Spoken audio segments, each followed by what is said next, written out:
Welcome to this week's episode of the Sports Biz Report. We got the Kevins on the show this week. Hey. Kevin Rossi, presenting on sports media, and Kevin Murray, presenting on sports law. Later in the show, how could we pass up an opportunity to talk Rutgers?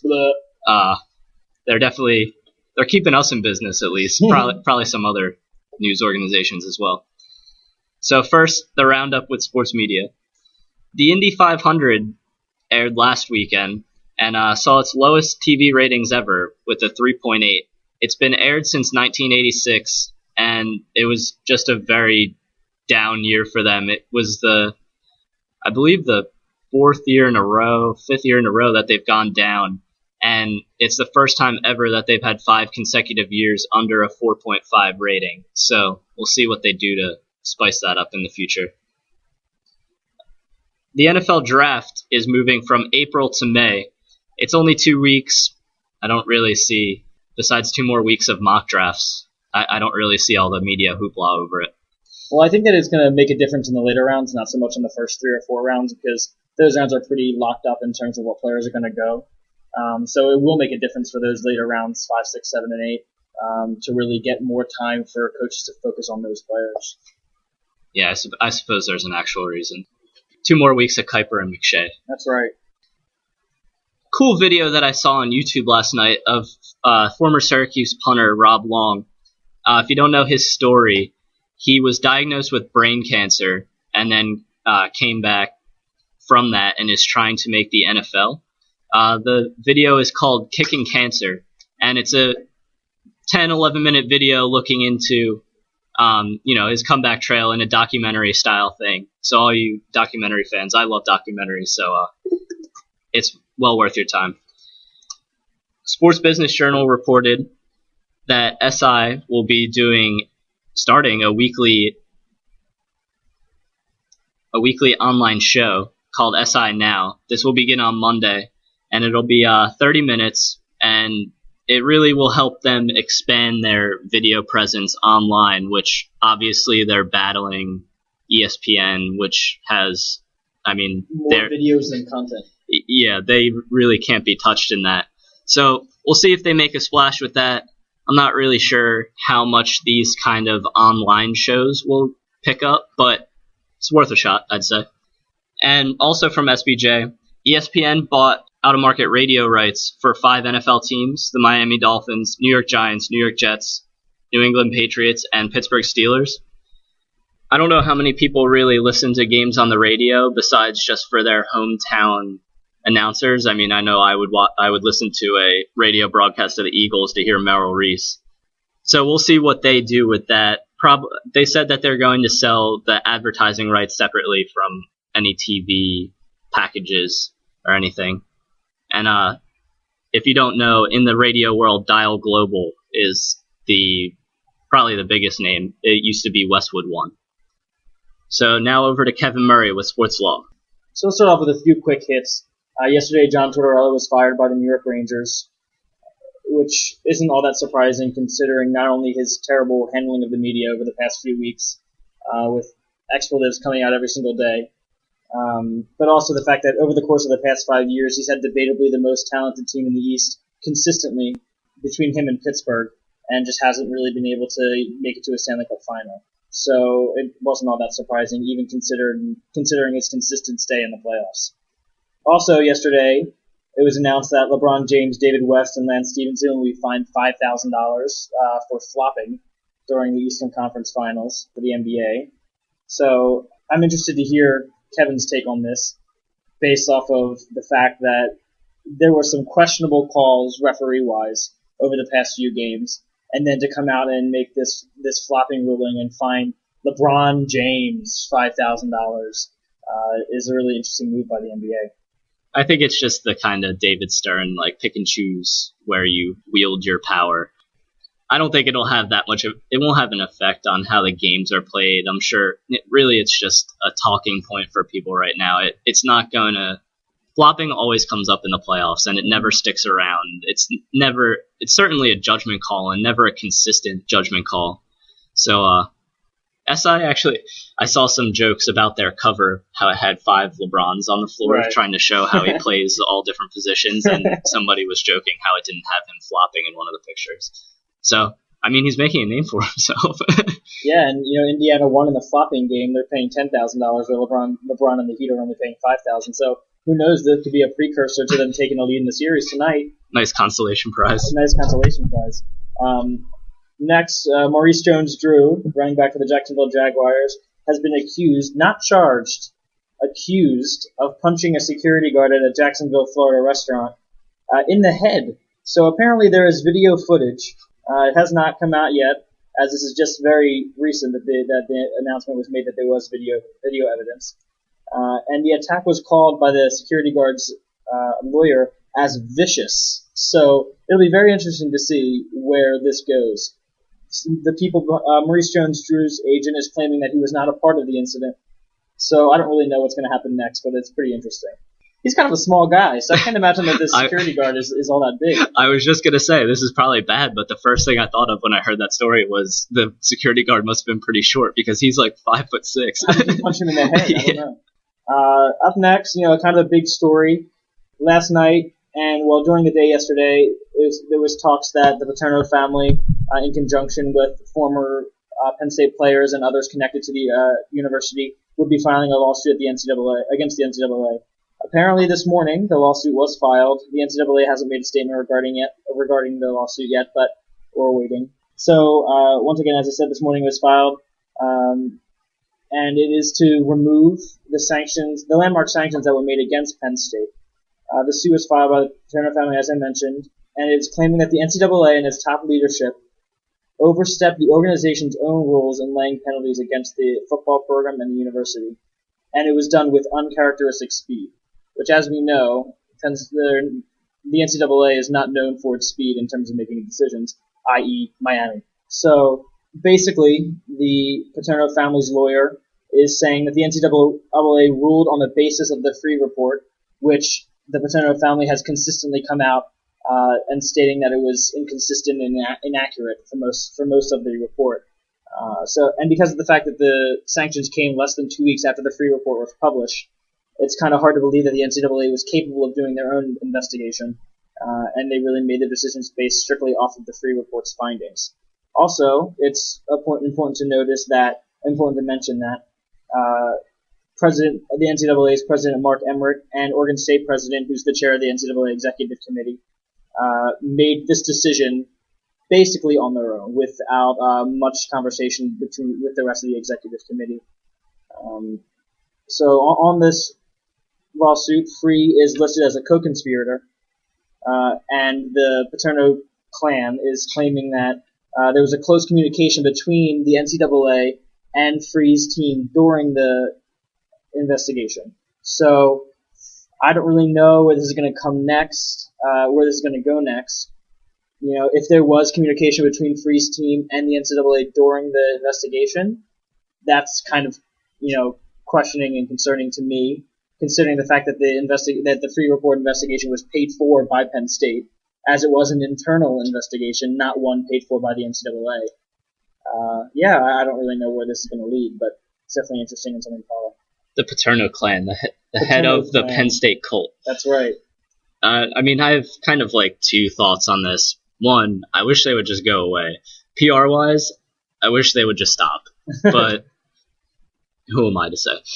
Two, I wonder where they stand legally in this, because, besides the wins getting taken away from Paterno, where were they hurt by the sanctions? It's kind of the same thing with the Corbett lawsuit.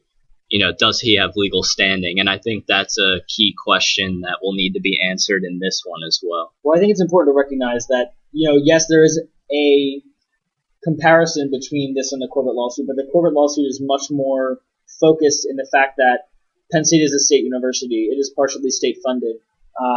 And the sanctions made against Penn State, the fees, the fact that they're losing bowl games, meaning that they're not going to have the local revenue growth that they're used to experiencing. That is where Tom Corbett and the state of Pennsylvania come into play. In terms of the Paterno family, Obviously, he got his wins taken away, and his long-standing reign as one of the best standing football coaches in America got shammed. So that is, I guess, where they're coming from. But it's interesting to follow where this is connected to Penn State. So, yes, this is a paterno family lawsuit against the NCAA. But how much standing is this going to have within Penn State? What are they going to have to say about it? The Penn State spokesperson has made little statements other than to say that they are following with the NCAA sanctions as far as they can, because obviously that's where they need to legally. But it's just going to be interesting to see what kind of impact this lawsuit has upon the relationship with the NCAA and Penn State. Yeah, it's certainly never going to end. It's a very deep thing that's going to continue to unravel, I think. As much as we all want it to end, there are a lot of things legally that need to be figured out and will take plenty of time to get figured out, too. Years and years and years. All right, so thank you, Kevin, for presenting on sports law. Now we'll move into a quick discussion, as quick as possible, about Rutgers and their recent situation. So, quick background of the situation. We all know it started with Mike Rice in the practices, throwing around slurs, throwing around objects at players. He gets fired, AD gets fired, and then the way it ended up going, essentially, was Eddie Jordan got hired, former NBA assistant coach and Rutgers alum, kind of. And the controversy there was that he didn't have his official degree, although he had the quote-unquote coursework. And then they filled the athletic director spot with Julie Herman from Louisville, and everything looked great. They looked to be onto the road to recovery, and then somebody Googled Julie Herman's name and found that she had been involved in a similar kind of abuse incident to Mike Rice when she was the head volleyball coach at Tennessee back in the mid to late 90s. So if you look at it, they kind of hired the same kind of character as Mike Rice for a higher position in the end. So this is a really, really deep story with more than just that issue at Tennessee. If you check out the Sports Complex today, you'll see an article that I wrote regarding this problem. So not only was Julie Herman a part of that abuse scandal that Kevin mentioned, where 15 women from her team in 1996 wrote a letter and signed the letter of concern, claiming that, as they called her, Jules, was emotionally and mentally abusive towards the team. So it's very ironic that she was now hired in this position to clean up a mess from a university that was torn apart by an abusive coach. Also, while she was at Tennessee, previous to this letter being signed and released, Herman was sued by her assistant coach, Ginger Heinlein, who claimed that Herman discouraged her from getting pregnant in order to not leave the team during competition season. So Ms. Heinlein then sued, as I mentioned, Herman, and received $150,000 in a settlement in 1997. All right, we'll continue on now further into this Julie Herman escapade. The gift that keeps on giving. While she was senior women's administrator and senior head assistant athletic director or something at Louisville, which, if you don't know the senior women's administrator's position, it is created and was created to guarantee equality between men's and women's sports in the athletic department. Because there's also often concern with the fact that there are not many women's athletic directors at the Division I level. So often the women's sports are left behind when major decision making happens. So this position was created for women's equality. Okay, so think about that as I tell you the story. So Mary Banker, who at the time was the assistant track and field coach at Louisville, came to Herman, with lots of concern that she was being discriminated against based off of her sex by the head coach Ron Mann, the head track and field coach Ron Mann at the time. At first, Herman was very supportive of Banker, saying, you're a person who's here for change, who does incredible things for our athletic department, and I'll stand by you.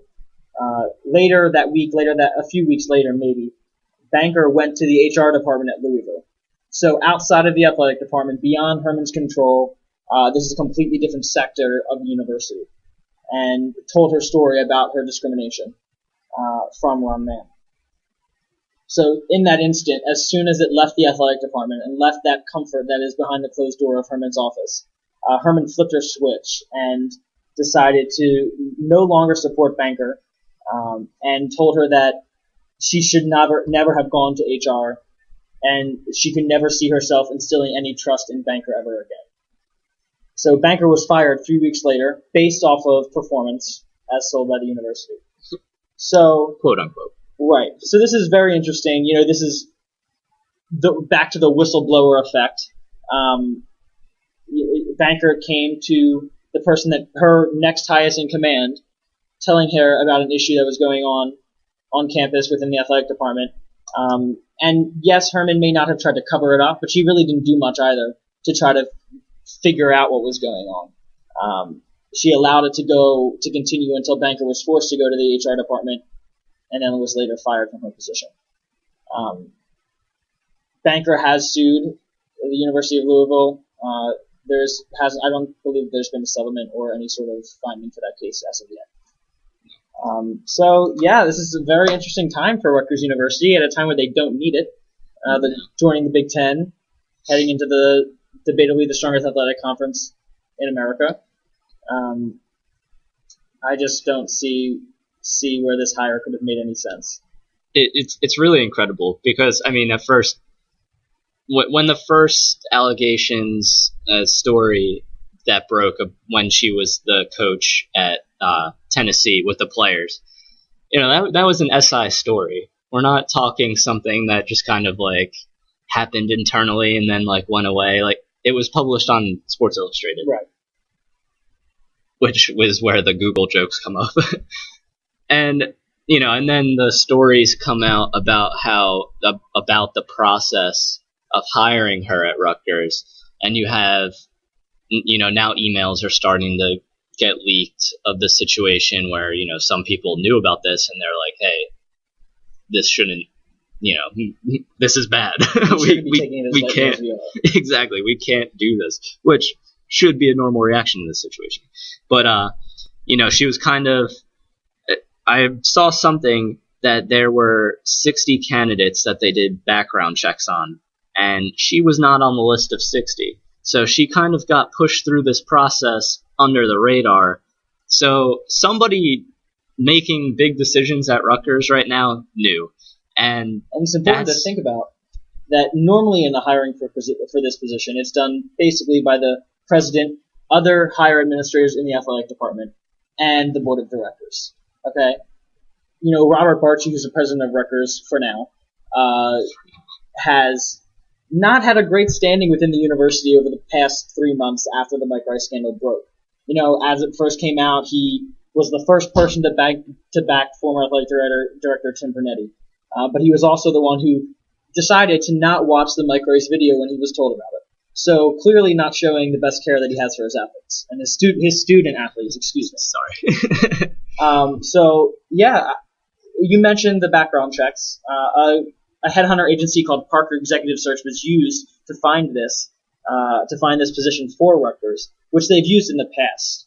And it's interesting to think about because reportedly, from some sort of a source to ESPN within Parker Executive Search, Julie Herman was never on their list of candidates. So it comes into question, that maybe Parker Executive Search was out here looking at candidates, and they saw this issue with Julie Herman and said, there's no way Rutgers University could be interested in this person.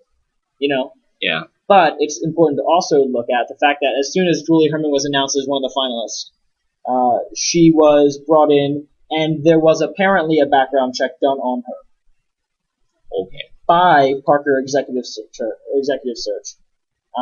which apparently cost the university $70,000 for her background check. So I didn't know they put Google behind a paywall. Apparently, I should be getting paid a lot of money. Yeah. So it's just very interesting to think about how this university, so torn apart by an abusive coach, bad administration, could possibly allow for this to happen to the university, to possibly allow for this hire to go forward. So I don't really know what the next step for Rutgers is. I think the clear answer is that Barchi should no longer be president of the university, and Herman should not be starting as the athletic director of Team 17. Yeah. Which is a really tough thing to say, considering the situation that the university is in. Yeah. With Barchi, I think something that needs to be looked at, and I know a little bit of the groundwork with what he's done at the university in terms of academically and expanding the university since he's been there. He's doing a lot with the medical school. But what I really want to look into, which I haven't gotten a chance yet as of today, is his political ties with probably Chris Christie, because he'll be the one. I mean, Christie came out, the governor of New Jersey came out in support of Barchi, but I think that was kind of just preliminary support and things could change from there. But I kind of wonder, because obviously if you're a university president at a major public institution, you have political ties and some political pull. So I really want to see where he stands in that realm. And then also, this kind of comes from some things that I overheard some other college administrators talk about, is the fact with Herman being a woman, obviously, and there's an organization called NACWA for the women's administrators, like Kevin mentioned, and really their job is to try to promote women in college athletics and get them moving up the ladder. You know, unfortunately, in the world we live in, women have to be more perfect than men. It's not right, but it's just how it kind of is right now. And NACWA kind of tries to fight against that. And they've been behind Herman from the beginning because there's so few women's athletic directors. This will only be the third women's athletic director in FBS schools. So. Yeah, exactly. So they kind of need to get behind any woman who is, you know, on the right path. And, you know, it's just really unfortunate because obviously she looks bad in this situation. Rutgers looks bad in this situation, but she's really hurting a lot more people than I think is realized here. Right, and to address the first part you mentioned, in terms of his academic accomplishments so far at Rutgers. So Robert Barchi came from Thomas Jefferson University, where he was president, which is very well known as a medical school, focusing on, you know, the sciences. Previously to that, he was the provost at the University of Pennsylvania, where he oversaw their medical program. And he was appointed at Rutgers at a time where they were preparing to absorb the University of Medicine and Dentistry of New Jersey. So this is important to think about because he was hired with a medical background to take over a school which was adding a medical section to the university, which is a huge, very, very, very expensive move for a university to make. So clearly this is where, you know, Christie is backing him. He obviously wants to back him in this situation because Governor Christie, is backing him because he, you know, wants to see this expansion go without a hitch. And he does not want athletics to be the thing that gets in the way of their medical school expansion. So that's the first thing. Yeah, politics, once again, coming into the sports world. It's always political. It'll be interesting to see what Governor Christie says in these next few days. Because we all remember when this issue with Mike Rice and Tim Pernetti came out, the first person to back Tim Pernetti was Governor Christie. 3 days later, when more things came out, Governor Christie was instantly calling for his head. So, I don't know what's going to happen, but the people really that are going to be making this decision regarding Robert Barchi include Governor Christie as he sits on the board of directors for Rutgers University. So, we'll see what happens. My personal, not so expert opinion on it is that they need to kind of blow it up and start over. President, AD, it really, I don't know how you can go on with this PR nightmare behind the scenes right now, especially, well, athletically and for the university. It just doesn't look good right now. They just cleared out their legal department with the Rice scandal, so they have a brand new House counsel who is going to have his run of stuff to take care of in these next few weeks. So, yeah, we'll see what happens at Rutgers, but it continues to be the butt of the joke in terms of collegiate athletics, sadly, because it was set to make such a great move for the university. Yes. So we'll see what happens.